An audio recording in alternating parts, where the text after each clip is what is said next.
The Schubin Talks, Introduction to Next Generation Imaging, is presented by SVG, the Sports Video Group, advancing the creation, production, and distribution of sports content at sportsvideo.org. Welcome to the introduction to the Schubin Next Generation Imaging video series. And Next Generation Imaging is also known as MORE, as this sign from the 2015 NAB show indicates. But more what?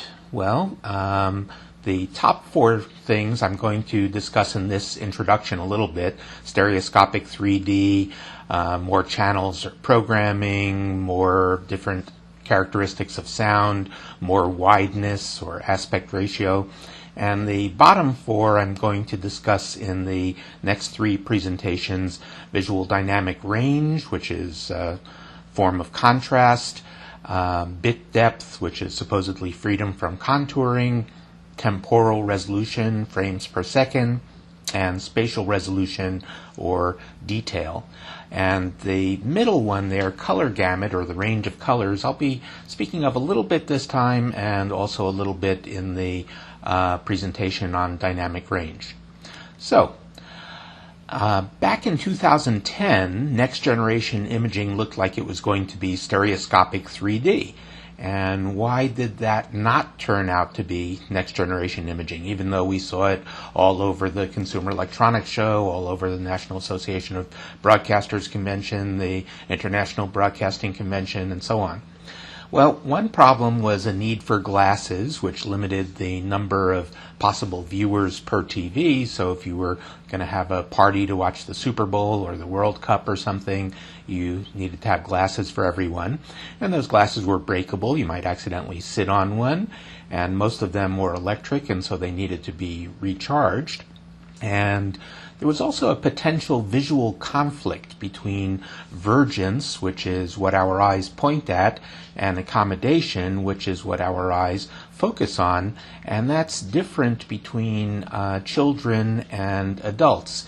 And at the right, I'm showing a diagram from the Visual Space Perception Laboratory at University of California, Berkeley, and the dark shaded area is called Percival's Zone of Comfort. That's where it's okay to have a little mismatch between vergence and accommodation, but if you go outside that comfort zone, then you can have problems like headache or nausea. But the other mores don't make viewers nauseous, and that may be one reason why we're going to move in that direction instead of stereoscopically. But there are still trade-offs and issues of storytelling and issues of legacy equipment, both for production and in homes, and issue of satiety, when maybe you've had enough of more, and interactions between the different forms of more, and then business promotion issues. So let's take a quick look at those. Some trade-offs. Here's an image of some pipes, and you can see they're pipes of different sizes, and so they can carry different amounts. Well, for broadcast television or cable television or satellite television, we effectively have pipes. And let's take the current broadcast digital television system in the United States. It has a capacity of about 18 million bits per second. Well, that means it could carry 1 million bit per second programs, or it could carry 18 million bit per second program, or any other combination in between. So there's a trade-off there between quantity of programs and quality of those programs, quality from a technical standpoint. Then there's issues of storytelling. I've put up a poster of The Hobbit here because there's been a big concern about the frame rate on The Hobbit. I'll talk about that in a moment. But in storytelling, less can sometimes be more. So the concept of 24p, that's 24 frames per second progressively scanned, won an Emmy Award. And that's actually lower frame rate, or lower images per second, than traditional television, which is either 25 frames per second or 50 images per second in Europe, or 30 frames per second and 60 images per second in the United States, sometimes 60 frames per second. When we want to show someone looking through binoculars, we tend to mess up the picture to create that kind of figure eight that you're seeing there. That's actually not what people see when they're properly looking through binoculars. They see a complete field. Similarly, with a telephone call, today's telephone calls are quite high in quality. There's really no way to tell whether you're speaking to someone across the world or next door. But if we have a telephone call in a television program or a movie, we want it to sound different. So we want it to sound something like this instead of being very clear. And so that's what the indication at the bottom right is, that telephone calls need to be filtered. But even though less can be more, different people have different ideas about what should be used for storytelling. So here's an image of the great Russian director Sergei Eisenstein, and he thought that movies shouldn't be wide, they should be square at best, and he even liked a vertical aspect ratio, something that was narrower than it was high. Here are two great French directors, Jean Renoir and Francois Truffaut, and both of those complained about color and said, movies should be black and white, they shouldn't be colored.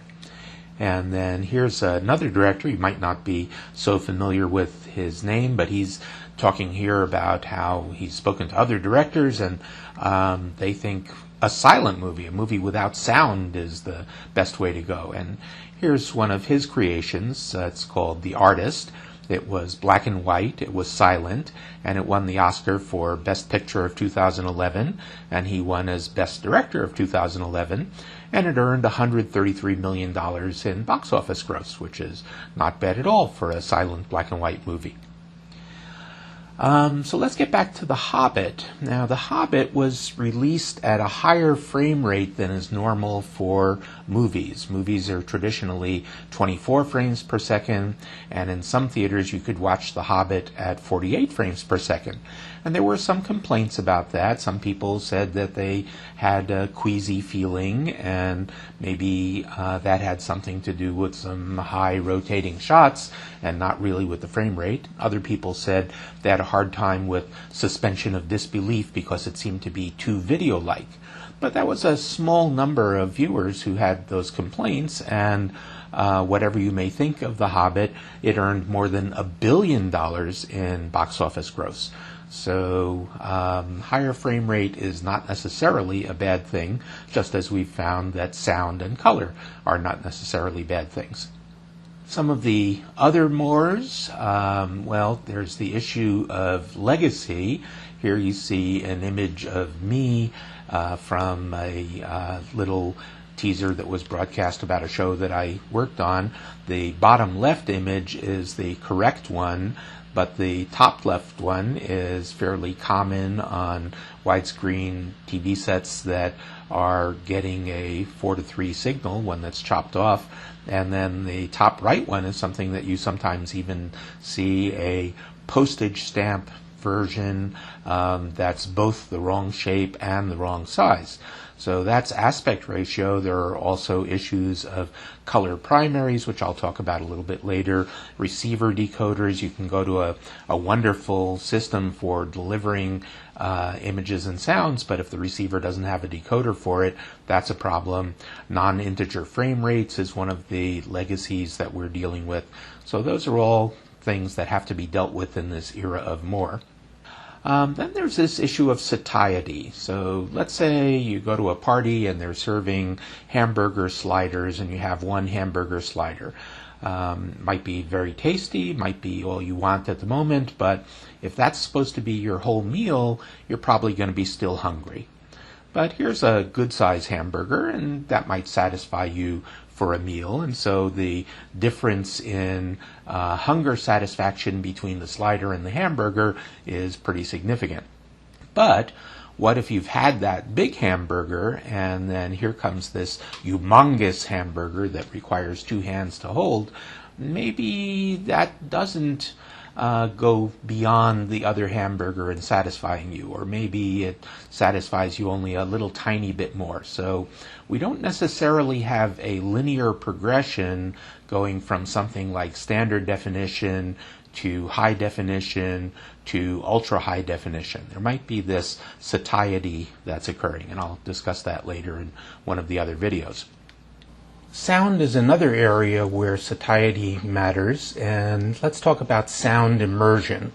Now, in the 1970s, I participated in some focus groups where we introduced stereo sound for television, and people said that the stereo even made the picture seem bigger, so it can have a significant effect. But at the International Broadcasting Convention in 2013, a German organization, the Penguin Engineering Bureau, did some testing of sound immersion, and then they released the results the following year in a poster, and that's what I'm showing here. Now, in all cases, the majority of people felt that the version that had more channels or more dimensions was more immersive. But let's take a look at the individual bars. So let's start with that middle bar. That's one-dimensional sound versus three-dimensional sound. And you can see that a tremendous majority picked the three-dimensional sound as being more immersive, and only a little tiny minority, that's the little purplish area over at the right, thought that it was the other way around, that the one-dimensional was more immersive than the three-dimensional.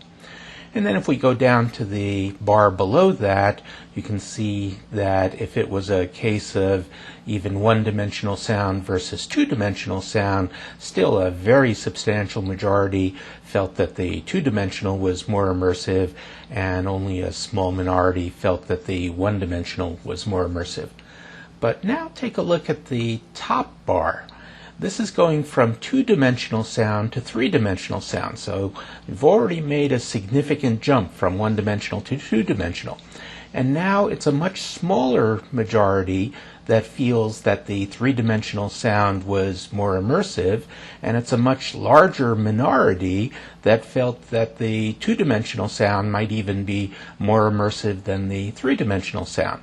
So that's kind of like the hamburger going from a slider to a regular hamburger. That's a substantial improvement, but going from the regular hamburger to the humongous hamburger, that might not really satisfy your hunger any more than the regular hamburger did. And I'll also point out down at the bottom there that there are other possible mores in sound, such as more frequency response or more dynamic range, but we've done pretty well in the digital era with both of those, so that's another uphill battle. Now, perception is not inherent, it's something that's learned. So kittens that are deprived of a stimulus can't perceive that type of stimulus until it's learned. So they've done this experiment where they have pieces of glass and they have lines on them, and the kittens are encouraged to walk across the piece of glass, which is very clean, so it looks like it's not there. And if they deprive some kittens of, let's say, horizontal lines from birth, so they're in an environment only where they can see vertical lines, then they will walk across the glass that has vertical lines on it, but they won't walk across the glass that has horizontal lines on it because they haven't learned to see horizontal lines. Thomas Edison did some tests that showed that humans also have learned perception.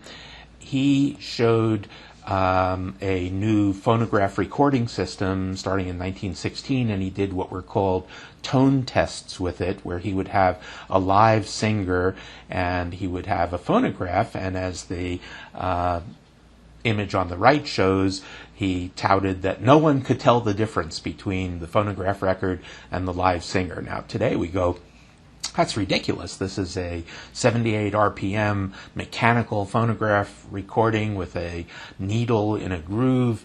How could anyone possibly not tell the difference between that and the singer? Well, people hadn't yet learned how to perceive that difference. Today we have learned it, and that's why we find it ridiculous.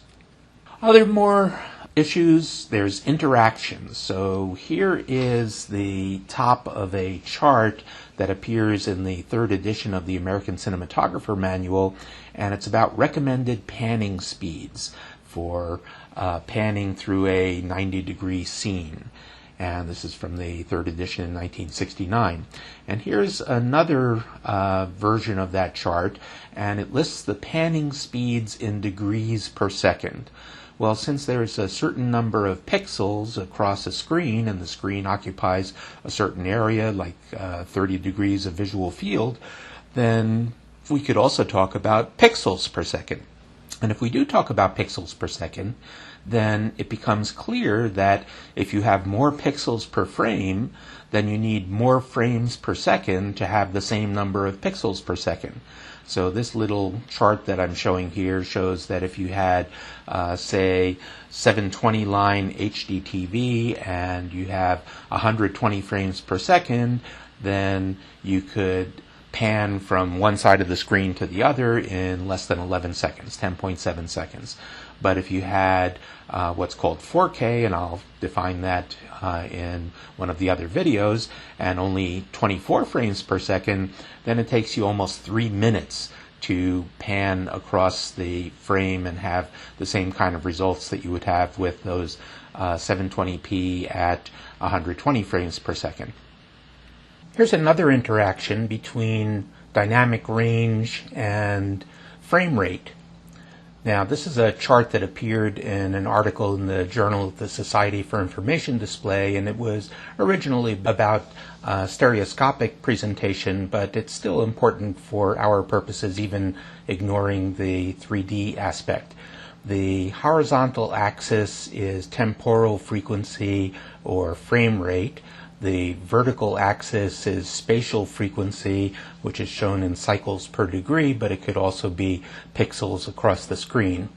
And the black circle is what's visible. And I've added a red oval, and that shows what's desired. Now, what's desired is just that diagonal line in the center. But you'll see that there are many other lines, and some of them are visible inside that black circle, and those produce what are referred to as motion aliases, or things that you're not really supposed to see, but you're seeing. But notice that the lines are not of equal density. Some of them are very black, and some of them fade away, and some disappear altogether. Well, the ones that have faded away or have disappeared aren't introducing a motion artifact, or are introducing just a really reduced motion artifact. But if you increase the dynamic range, then you make that motion artifact more visible.